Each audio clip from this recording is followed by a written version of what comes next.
Prepare yourself for some close encounters of the Klingon kind. Who do you think spends more time in makeup every day, me or one of you? Well, I think we do. Your beauty is natural. Oh, good answer. Bonus round. Oh, well. Learn the secrets to some of the spectacular special effects. And one of our own actually joins alien ranks. Did Jim ever tell you that kind of resembles kind of a butt thing? It's our Star Trek Guide to the Galaxy this weekend. And we're going to take all you Trekkies and Trekkers on the Trek tour of a lifetime.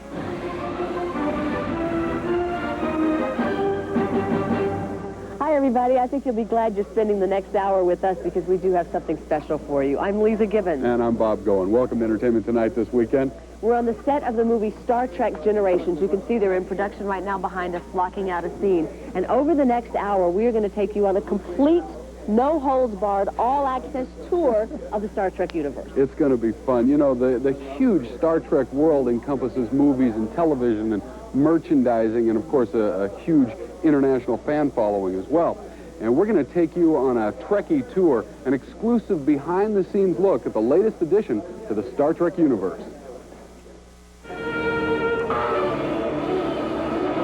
On the Paramount sound stages, crews are working double shifts, day and night. A huge undertaking is at hand because on the horizon is the film Star Trek Generations. The other thing to do is to cut this out and make a bubble, because the effects department can give us a clear bubble. In charge of creating the enormous sets that will take the cast of Star Trek The Next Generation to the big screen is production designer Herman Zimmerman. This particular script moves around so quickly. We are in 37 interiors and 7 exteriors in a little under 2 hours. Zimmerman gave us an exclusive tour around the set, starting with the mammoth Stellar Cartography room. Approximate cost is $120,000. It's going to be used for exactly 1 day for one scene that'll probably be on the screen 3 minutes. Next came the Klingon ship. The dirtier, the grungier, the meaner they are, the better it looks. Everything looks greasy and unkempt. At one point, 2 of these unkempt fellows stopped by to chat. You're my close-up. Stop nibbling on my ear. If you have to blow your nose, does the whole face just shoot across the room? No, but the veins just pop out. Do they? Yeah. It's pretty intimidating. Many sets from the TV show will be in the movie, including the bridge here, but with much more detail added.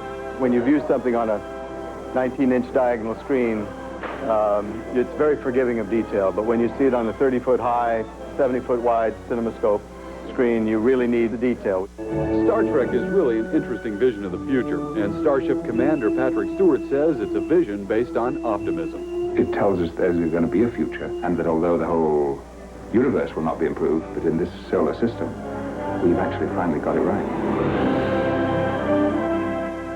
Well, they're shooting to get Star Trek Generations into theaters by Thanksgiving.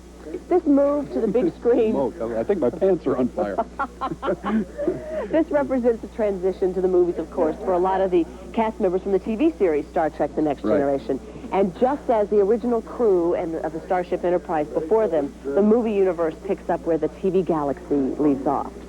These are the voyages of the Starship Enterprise. Time it was, and what a time it was. There was certainly an air of nostalgia in the room when the last scene was shot. I feel bittersweet. I wish I knew why the show had been canceled. They are simply the grandest group of people I've ever known. And if I get close to working with people like this again, I'll be very lucky. The final voyage of the Enterprise on Star Trek The Next Generation brings with it a galaxy of emotion. After beaming into living rooms and around the world for 7 seasons, the show and its stars say goodbye to TV with a special 2-hour finale. Captain, what's wrong? I'm moving back and forth through time. The episode finds Captain Jean-Luc Picard time-traveling to the bridges of Enterprise's past and future. That meant the reincarnation of some dearly departed cast members. Sir, can you give us some explanation? My first reaction was, well, wait a minute, how?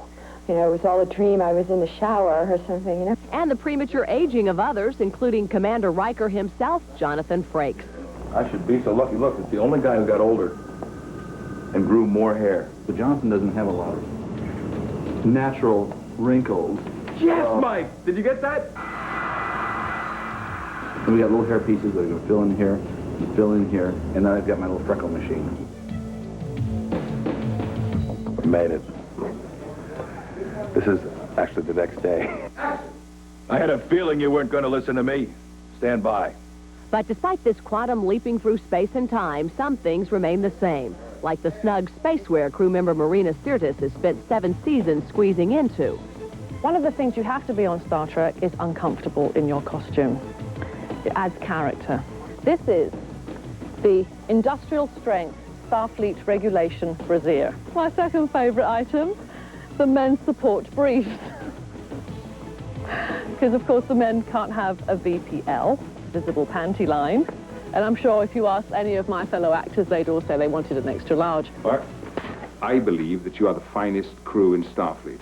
Ending the series, only to begin a Star Trek feature film just days later, has made facing this final frontier on TV a little easier for this close-knit cast, but only a little. I'm going to miss the laughs. I'm going to miss going on the bridge and having your stomach hurt from laughing at the absurdity and the abuse that we heap on each other. A lot of relief, tinged with some sadness and some fantastic memories.